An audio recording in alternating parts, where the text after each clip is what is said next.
Hello friends, welcome back to my channel. मैं हूं आपकी फ्रेंड वर्षा। फ्रेंड्स, आज की इस वीडियो में हम बीएड एंट्रेंस एग्जाम के कॉमर्स के प्रैक्टिस सेट के बारे में डिस्कस करेंगे। तो चलिए फ्रेंड्स, वीडियो को स्टार्ट करते हैं। लेकिन वीडियो को स्टार्ट करने से पहले प्लीज़ मेरे चैनल को सब्सक्राइब कर लीजिए, और अगर आपने चैनल को सब्सक्राइब कर लिया तो इस वीडियो को लाइक कीजिए और अपने फ्रेंड्स के साथ शेयर कीजिए। चलिए फ्रेंड्स, आज की इस वीडियो को स्टार्ट करते हैं।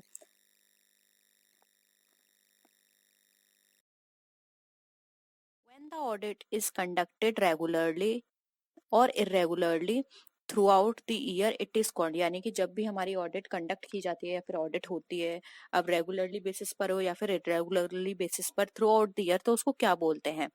Continuous audit, statutory audit, internal audit या फिर इंटरिम ऑडिट। तो देखिए फ्रेंड्स, यहाँ पर हम बात कर रहे हैं ऑडिट की, जो कि यहाँ पे साफ साफ बोल रखा है कि रेगुलर और इरेगुलर दोनों तरह की बेसिस पर की जा रही है। तो देखिए यहाँ पर इसको बोलते हैं हम कॉन्टिन्यूस ऑडिट। यहाँ पर देखिए साफ साफ दे रखा है नियमित रूप से या अनियमित। अब कैसे भी हो सकती है। देखिए, एक होती है डेली बेसिस पर, डेली जो भी ट्रांजेक्शन हो रहे हैं उनको आप डेली डेली रिकॉर्ड कर रहे हो, ठीक है। एक तो ये हो गई, और एक हो गई आपकी डेली ना करके आप वीकली मंथली कर रहे हो, लेकिन हो तो आपकी हमेशा के लिए रही है, पूरे साल हो रही है, तो इसलिए इसको कॉन्टिन्यूस ऑडिट बोला गया है। स्टैट्यूटरी ऑडिट वो ऑडिट होती है जो कि कंपलसरी होती है और जिसको करवाना जरूरी होता है। किस पर्पज से? कि क्योंकि आप सबको पता है कि कंपनी के अंदर बहुत सारे स्टेक होल्डर्स होते हैं जिनका पैसा कंपनी में लगा होता है, तो उनको ट्रू इन्फॉर्मेशन देने के लिए ये ऑडिट की जाती है। इंटरनल ऑडिट की जाती है इंटरनल कंट्रोल के बेसिस पर, कि जो भी कंपनी के अंदर काम हो रहा है वर्कर्स के द्वारा, वो सही तरीके से जो भी पैरामीटर्स दिए गए हैं उसके अकॉर्डिंग हो रहा है या नहीं। इंटरिम ऑडिट होती है जो कि जो भी ऑडिट होगी उस जैसे दो टाइम पीरियड है, हर महीने ऑडिट होती है, उनके बीच में एक और ऑडिट कराना, वो हमारा इंटरिम ऑडिट कहलाता है, ठीक है। तो यहाँ पे कॉन्टिन्यूस ऑडिट हमारा ए राइट आंसर हो जाएगा। नेक्स्ट क्वेश्चन पे आते हैं। विच of the following statement is correct? अब हमें बताना है इसमें से कौन से स्टेटमेंट जो है वो हमें करेक्ट है। फर्स्ट ऑप्शन है internal control is a part of internal check. Internal check and internal audit are the same. Internal audit is a part of internal control. Fourth option है internal control is a part of internal audit. देखिए, यहाँ पे हमें correct statement की बात करनी है। तो आप सबको मैं बता दूं, जो इंटरनल कंट्रोल होता है उसके अंदर दो पैरामीटर्स आते हैं। एक आता है हमारा इंटरनल ऑडिट, और दूसरा पैरामीटर जो आता है वो होता है इंटरनल चेक, जिसके अंदर इंटरनल कंट्रोल के अंदर ये दोनों काम करते हैं। इंटरनल कंट्रोल आप किस तरह से करोगे? या तो आप इंटरनल चेक करवाओगे जो भी आपने रिकॉर्ड्स किए हैं उनका, और या फिर आप इंटरनल ऑडिट कंडक्ट कराओगे उसी के थ्रू, तो आप कंट्रोल कर सकते हो। तो देखिए, यहाँ पे ऑप्शन सी हमारा राइट आंसर हो जाएगा। इंटरनल ऑडिट जो है किसका पार्ट बन जाएगा?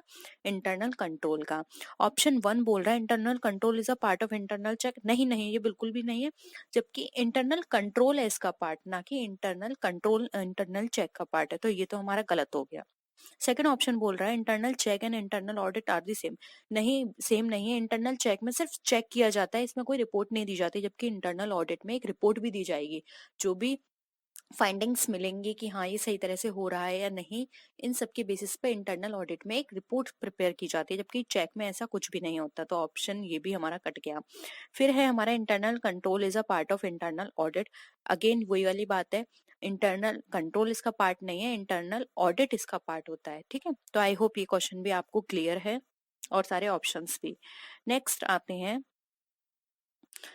Management audit is. अब मैनेजमेंट ऑडिट क्या है आपको ये बताने हैं। ऑप्शन है audit of the accounts of the company by its own management, यानी कि जो भी अकाउंट्स हैं उनका ऑडिट करना कंपनी के खुद के मैनेजमेंट के द्वारा।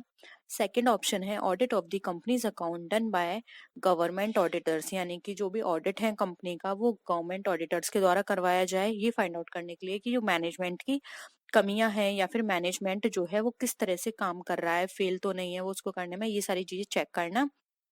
थर्ड ऑप्शन है periodic self appraisal by management, यानी कि पीरियडिक बेसिस पे सेल्फ मैनेजमेंट करना मैनेजमेंट के द्वारा, अ, उनकी फंक्शनिंग को लेकर, उनके ऑपरेशंस को लेकर।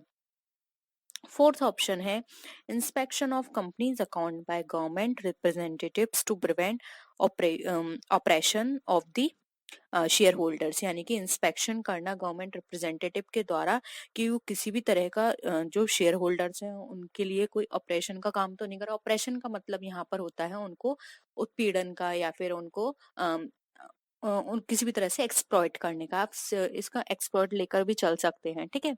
तो हमें बताना है मैनेजमेंट ऑडिट क्या होता है। तो देखिए, मैनेजमेंट ऑडिट की यहाँ पे बात करें तो नाम से ही साफ पता चल रहा है मैनेजमेंट के द्वारा किया गया ऑडिट, यानी कि यहाँ पे एक टाइम बेसिस पर जो भी उन्होंने टाइम मेंशन किया है, डेली बेसिस पर हो गया या फिर वीक बेसिस पर हो गया, एक पीरियोडिक बेसिस पर यहाँ पे मैनेजमेंट सेल्फ अप्रेजल करता है सारे एस्पेक्ट को लेकर। अब वो उनके ऑपरेशन भी हो सकते हैं जो उनको टारगेट दिया उसके बेसिस पर हो सकते हैं, उनकी फंक्शनिंग के बेसिस पर हुए हो सकते हैं। तो ये खुद का सेल्फ अप्रेजल यहाँ पे किया जाता है, उसको मैनेजमेंट ऑडिट कहा जाता है। तो ऑप्शन सी यहाँ पे हमारा राइट आंसर हो जाएगा, ठीक है।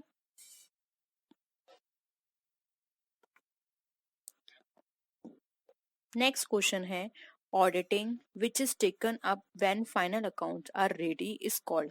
अब हमें बताना है ऑडिट जो कि अंतिम खाते के बेसिस पर तैयार किए जाता है वे क्या कहलाती है, periodic audit, continuous audit, interim audit या फिर इररेगुलर ऑडिट। देखिए यहाँ पर बात की जा रही है फाइनल अकाउंट रेडी किए जाते हैं जिसके बेसिस पर, ठीक है। यानी कि फाइनल अकाउंट प्रिपेयर हो गया उसके बाद आप ऑडिट कर रहे हैं तो उसको हम क्या बोलेंगे। तो देखिए जब फाइनल अकाउंट प्रिपेयर हो जाते हैं उसके बाद जब हम ऑडिट करते हैं तो उसको बोलते हैं पीरियोडिक ऑडिट, क्योंकि पीरियोडिक ऑडिट का मतलब यहाँ पर क्या हो गया, एक इसका समय है जो कि 1 साल बाद ही करनी है, बीच में ये कभी नहीं की जाएगी। यानी कि हर साल इसका ऑडिट होगा और वो कब किया जाएगा, ये वाली ऑडिट वो की जाएगी जब हमारे फाइनल अकाउंट प्रिपेयर हो जाएंगे। इसलिए ऑप्शन ए यहाँ पे राइट आंसर। पीरियोडिक ऑडिट का मतलब होता है पीरियड आपने फिक्स कर दिया कि इस पीरियड पे ये ऑडिट होगी, अब वो पीरियड क्या है जब फाइनल अकाउंट प्रिपेयर हो जाएंगे, ठीक है। कॉन्टिन्यूस ऑडिट जो कॉन्टिन्यूस बेसिस पर होती रहती है, यानी कि ये पूरे थ्रू आउट लाइफ चलेगी, ऐसा नहीं है कि अभी हो गई अब आगे कभी नहीं होगी, जो कॉन्टिन्यूस बेसिस पे चलती रहती है। इंटरिम ऑडिट होती है, दो ऑडिट के बीच में एक ऑडिट कंडक्ट कराई जाती है, अचानक से हो सकती है, उसको बोलते हैं हम इंटरिम ऑडिट। इरेगुलर ऑडिट होती है, इसका कोई टाइम नहीं है, ये कभी भी कंडक्ट कराई जा सकती है, इसको इसलिए बोलते हैं हम इरेगुलर ऑडिट, ठीक है। नेक्स्ट क्वेश्चन पे आते हैं। When accounting work is distributed among the staff members in such a way that the work done by one person is independently or automatically checked by another person, the system is called। यानी कि ऐसा accounting work जो कि आप staff members को allocate कर दिया गया है जिसमें ऑटोमेटिकली क्या हो रहा है, एक पर्सन का काम दूसरा काम जो है वो दूसरा पर्सन चेक कर रहा है उसे। ऐसा एक सिस्टम बना दिया गया है कि ऑटोमेटिकली एक पर्सन की चेकिंग दूसरे पर्सन के द्वारा हो रही है और दूसरे पर्सन की तीसरे पर्सन के द्वारा। तो उस सिस्टम को क्या कहा जाता है, internal audit, internal check, test checking या फिर कॉन्टिन्यूअस ऑडिट। तो देखिए यहाँ पर अगर हम बात करें इस तरह की सिस्टम की या ऑडिट की, तो देखिए इसमें साफ दे रखा है कि यहाँ पे चेक किया जा रहा है एक पर्सन का काम दूसरे पर्सन के द्वारा। तो देखिए ये क्यों किया जाता है, एक कंट्रोल बनाने के लिए, जिससे कि फर्स्ट पर्सन को लगे, एक पर्सन को लगे कि मुझे सही करना है काम, क्योंकि मेरा जो काम है वो दूसरा पर्सन चेक करेगा, और दूसरे को लगे कि मुझे सही करना है क्योंकि मुझसे आगे जो पर्सन है या मेरे बाद जो काम करेगा इस फाइल को देखेगा उसको ये मिल जाएगा, वो मेरी रिपोर्ट देख सकता है। तो यहाँ पर क्या हो गया, कंट्रोल हो रहा है, और ये कंट्रोल किसके बेसिस पे कर सकते हैं हम, इंटरनल चेक के थ्रू। तो यहाँ पे ऑप्शन बी हमारा राइट आंसर हो जाएगा। इसके थ्रू क्या होता है, कंट्रोलिंग भी रही कि अगर आपने किसी पर्सन को कोई टारगेट दिया है तो उसको वो टारगेट करना ही पड़ेगा, अगर वो नहीं करेगा तो दूसरे पर्सन को पता चल जाएगा कि हाँ इसका टारगेट पूरा नहीं हुआ, जिसकी वजह से कंपनी को इसका इतना लॉस हुआ है या फिर ये प्रोडक्ट कंप्लीट नहीं हो पाया, ये टारगेट अचीव नहीं हो पाया। तो यहाँ पर हर किसी को पता रहेगा कि एक दूसरे की रिपोर्ट के बारे में, ठीक है। तो ये कंट्रोलिंग करने के लिए इस तरह का सिस्टम बनाया जाता है। तो इंटरनल चेक इसका राइट आंसर हो जाएगा, ऑप्शन बी। नेक्स्ट आते हैं, देखिए नेक्स्ट क्वेश्चन है, the statutory auditor is duty bound to. अब स्टैट्यूटरी ऑडिटर जो है वो किसके लिए बाउंड है, हमें ये बताना है। ऑप्शंस देख लेते हैं। Review the managerial process and procedures, जो भी मैनेजरियल प्रोसेस और प्रोसीजर्स होते हैं उसको रिव्यू करने के लिए। Prepare the final accounts of the company in accordance with the provision of the company law, यानी कंपनी लॉ के प्रोविजन के अकॉर्डिंग फाइनल अकाउंट प्रिपेयर करने के लिए वो बाउंड है। Submit a report to the members of the company, यानी company के मेंबर्स को रिपोर्ट सबमिट करने के लिए बाउंड है। फोर्थ ऑप्शन है verify physically the various assets of the company, यानी फिजिकली उसको वेरीफाई करना सारे एसेट्स को जो भी कंपनी में काम कर रहे हैं। तो एक कौन सा ऑडिट यहाँ पे पूछा गया है, यहाँ पूछा गया स्टैट्यूटरी ऑडिट किसके लिए बाउंड है, तो आपको स्टैट्यूटरी ऑडिट के बारे में बताना है। देखिए स्टैट्यूटरी ऑडिट का सबसे मेन काम जो होता है वो होता है जो भी ऑडिट वहां पे हो रही है, कंपनी के अंदर ऑडिट की जा रही है, ठीक है, वो काम करने के बाद जो भी उसने काम किया है उससे रिलेटेड एक रिपोर्ट प्रिपेयर करना, और जो कंपनी का जो ओनर है, ठीक है, वो जिसको कंपनी का रियल ओनर कौन कहलाता है, शेयर होल्डर्स, तो उन शेयर होल्डर्स को वो रिपोर्ट देना एक स्टैट्यूटरी ऑडिटर का ये सबसे मेन काम होता है, ठीक है। जो भी उसने काम किया है उसकी रिपोर्ट किसको देना, जो भी कंपनी का हमारा रियल ओनर है यानी कि शेयर होल्डर्स। तो ये यहाँ पर इसका राइट आंसर हो जाएगा। तो ऑप्शन यहाँ पे सी को क्या है, हमारा राइट आंसर हो जाएगा। रिव्यू करना मैनेजरियल प्रोसीजर को ये इसका काम नहीं होता है। फाइनल अकाउंट प्रिपेयर करना ये भी इसका काम नहीं है, ये अकाउंटेंट का काम है।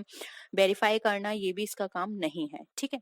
इसका काम होता है जो भी इसने काम किया है उसके बेसिस पे एक रिपोर्ट तैयार करे और कंपनी के मेंबर्स को, जो भी शेयर होल्डर्स हैं, उनको प्रोवाइड करे, ठीक है। तो ऑप्शन सी यहाँ पे हमारा राइट आंसर है। नेक्स्ट क्वेश्चन पे आते हैं। इंटरनल ऑडिट इज डन, अब जो इंटरनल ऑडिट है वो की जाती है कब, टू हेल्प मैनेजमेंट को मदद करने के लिए, इन डिक्लेयरिंग डिविडेंड, या फिर टू स्टॉप कैपिटल इरोजन, जो कैपिटल इरोजन होती है हमारी पूंजी क्षरण जिसको बोलते हैं उसको रोकने के लिए, to reduce cost of production जो आ रही है उसको रोकने के लिए, to guide in price fixation, जो प्राइस फिक्सेशन है उसमें उनकी मदद करने के लिए कि इतना प्राइस होना चाहिए आपको प्रोडक्ट का, ठीक है। तो हमें इंटरनल ऑडिट में क्या करता है काम, हमें ये बताना है।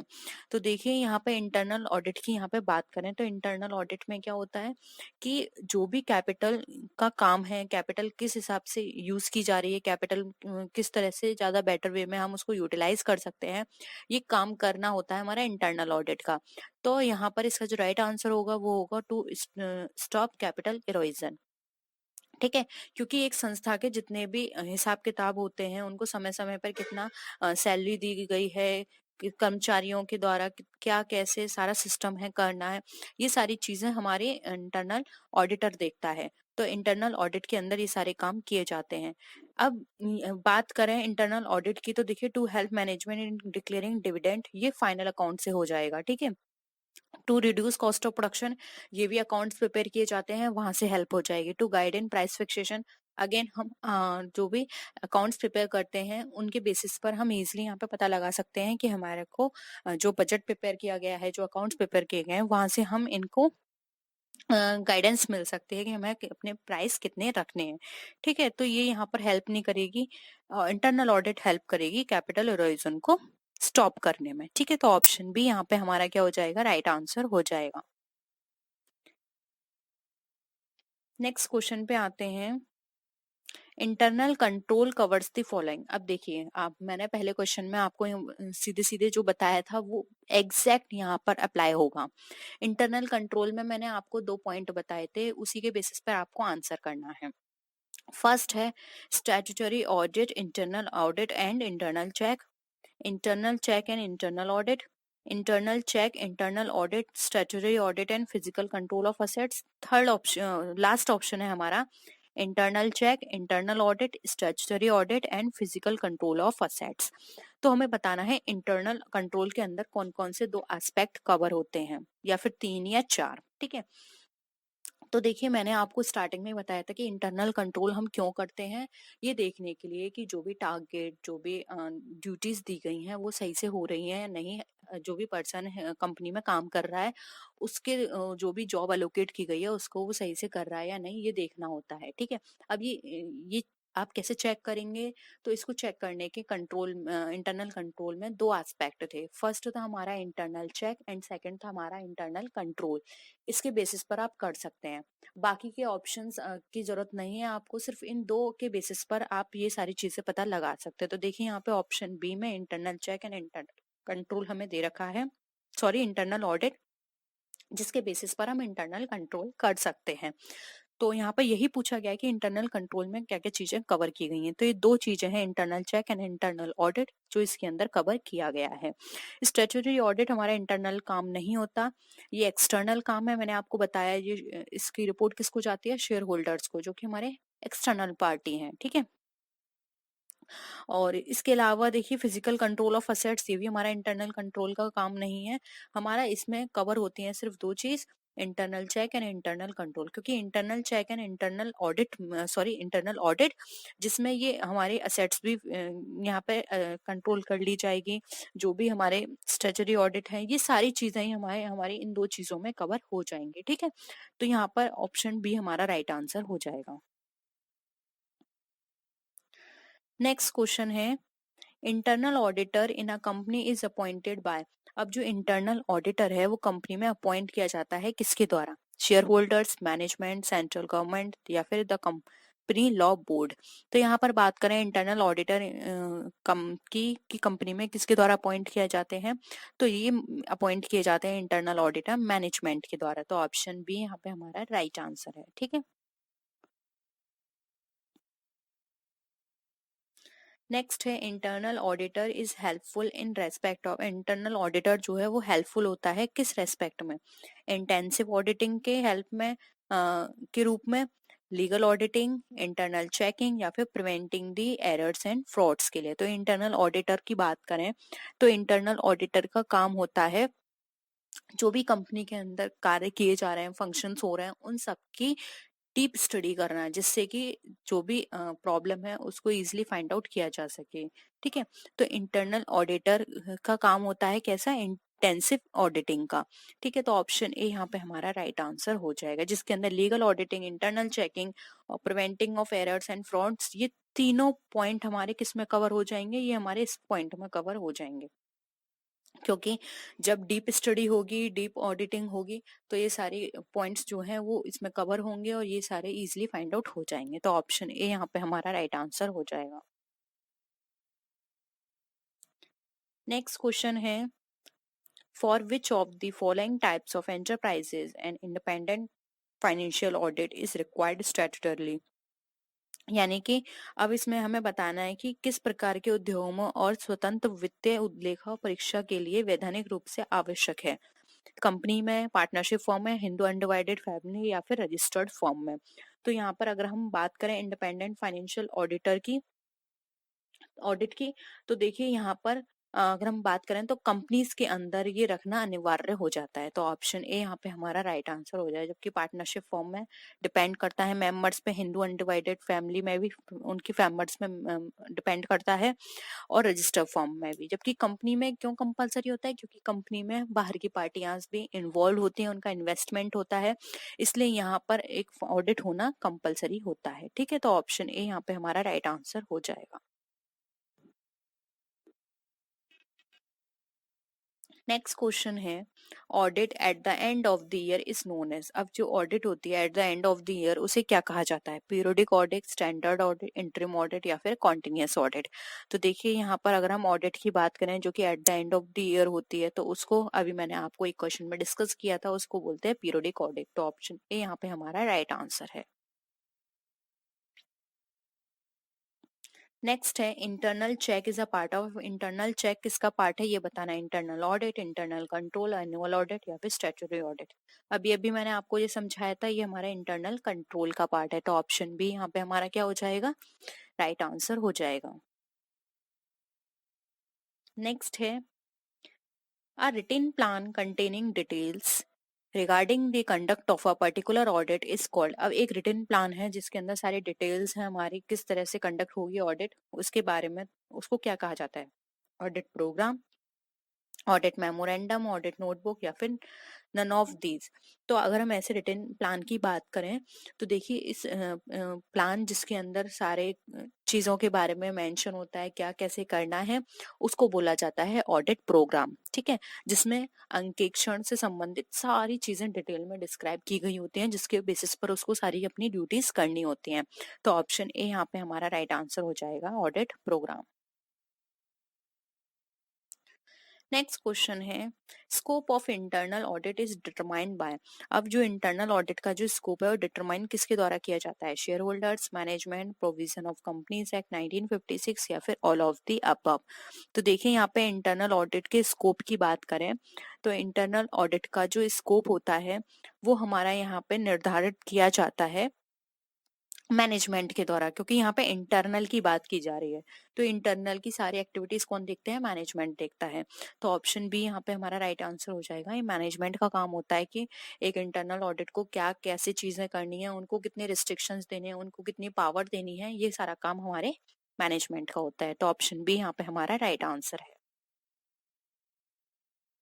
तो ये थे हमारे आज के क्वेश्चंस। आई होप आपको वीडियो पसंद आया होगा। वीडियो पसंद आए तो वीडियो को लाइक कीजिए, फ्रेंड्स के साथ शेयर कीजिए, और किसी भी तरह की कोई भी क्वेरी हो तो प्लीज जरूर बताइएगा। तो नेक्स्ट वीडियो में फिर मिलते हैं आपसे और भी अच्छी वीडियोस के साथ। तब तक के लिए टेक केयर, बाय बाय।